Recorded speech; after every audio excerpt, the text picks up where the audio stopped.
Atenção! Começa agora uma teleaula de Física do Ensino Médio. Você vai assistir a teleaula de número 30. Bons estudos!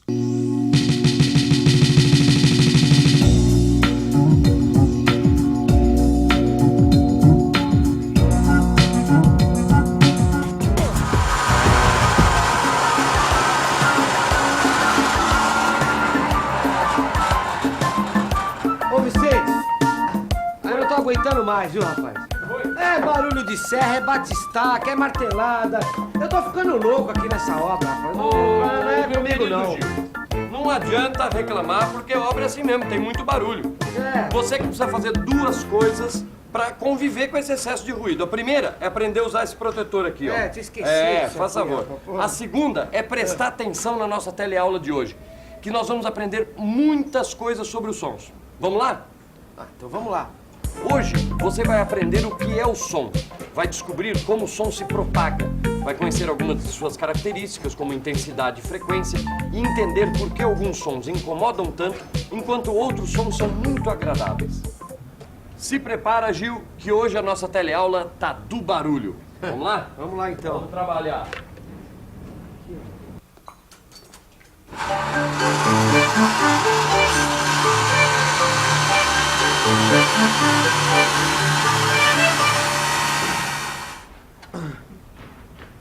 Ô, Vicente, como é que é essa história mesmo que você tava falando do som? Afinal de contas, como surge o som, você sabe? Ah, isso aí é uma coisa fácil. Olha, um bom exemplo é o bate-estaca. O pêndulo bate na estaca. E esse choque faz com que o pêndulo, a estaca e até mesmo o ar que está em volta dele, tudo isso vibre. E é essa vibração que produz o som que a gente escuta. Ou seja, o som é uma vibração que se propaga no meio material. Puxa vida, rapaz, o som é uma vibração que se propaga no meio material? Exatamente. Tá falando difícil, hein, Vicente? Ah, mas é Ah, isso, que coisa, rapaz.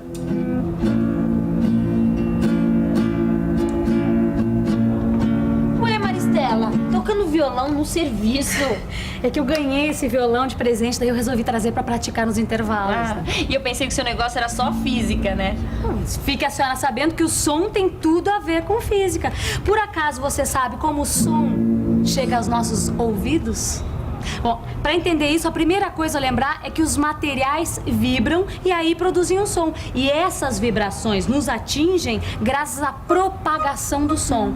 Olha só, quando eu toco nas cordas do violão, ó, elas vibram. A mesma coisa acontece quando a gente fala. Dá uma olhadinha para esse desenho aqui. Olha só. As minhas cordas vocais vibram e transmitem essa vibração para as moléculas do ar. Essas vibrações são transmitidas entre as moléculas e aí atingem o ouvido, fazendo vibrar o tímpano. As moléculas vão vibrando uma atrás da outra e transmitem o som. É um verdadeiro empurra-empurra. É mais ou menos o que se passa quando, por exemplo, a gente está num ônibus lotado e uma pessoa resolve empurrar a da frente, que empurra a outra e assim por diante. É mais ou menos isso que acontece com a propagação do som pelo ar.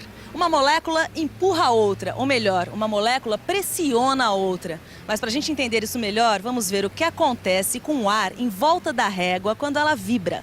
Repare que com a vibração da régua surgem regiões onde as moléculas de ar estão mais agrupadas e outras onde as moléculas estão mais dispersas. Essas regiões são chamadas de regiões de compressão e rarefação.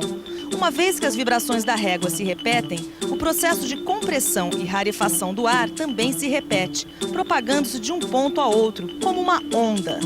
O som se propaga como uma onda no meio material. No nosso caso, o meio é o ar. Como você deve ter reparado, as moléculas de ar, elas vibram na direção que a onda se propaga, ou seja, ao longo da direção da propagação da onda. A esse tipo de onda, nós damos o nome de onda longitudinal. E o som, como você deve ter percebido, é uma onda longitudinal.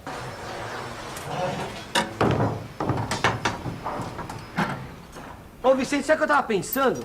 Depois daquela sua explicação, Eu lembrei. Lembra quando tinha aqueles filmes de faroeste que o cara punha o ouvido no chão pra ouvir se os bandidos estavam mais longe, estavam mais perto? Lembro. É parecido com isso. Você sabe por que eles faziam isso? É, porque no chão ele consegue ouvir o barulho provocado pelas patas dos cavalos muito melhor. Ou seja, quando ele encosta o ouvido no chão, ele consegue perceber muito melhor as vibrações provocadas pelos cavalos. Exatamente isso. Porque o som precisa de um meio para se propagar, tá certo? E aí vale qualquer meio. Pode ser o ar, pode ser a água, pode ser o próprio chão. Peraí, não explica não que eu acho que eu já saquei.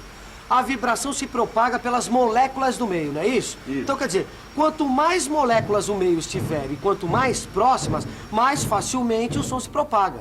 Então quer dizer, como no chão as moléculas estão muito mais próximas entre si do que no ar, o som se propaga muito mais rapidamente no chão do que no ar. Ah, sabe tudo esse menino. É isso mesmo. Quanto mais denso o meio, maior a velocidade de propagação do som.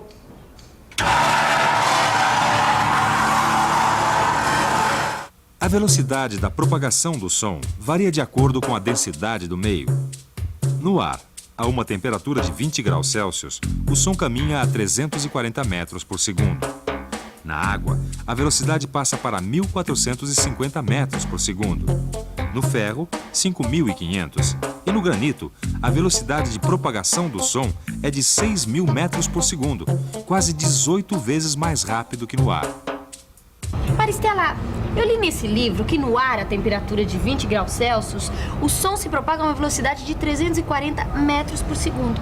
Isso quer dizer que a temperatura também influencia a velocidade de propagação do som, é isso mesmo? Exatamente isso, Rosinha. Lembre-se que quanto maior a temperatura de um material, mais agitadas estão suas moléculas. E graças à agitação das moléculas, o som pode se propagar com maior velocidade.